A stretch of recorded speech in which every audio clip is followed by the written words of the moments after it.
Crvene zvezde, gospodin Milan Vršić, čestitke na igri i na kraju ste izgubili u ovoj utakmici.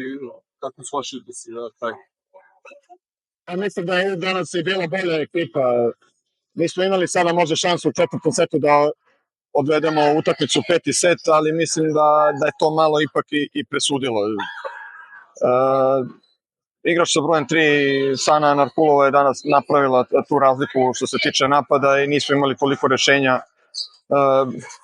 da je zaustavimo i da odgovorimo na to.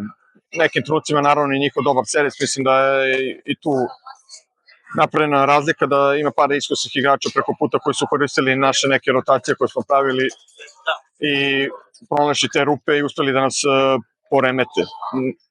Naravno da nismo zadovoljni posle ovakve utakmice, ali probat ćemo da nastavimo dalje i da vidimo šta možemo bolje za narednu utakmicu protiv Lajkovca.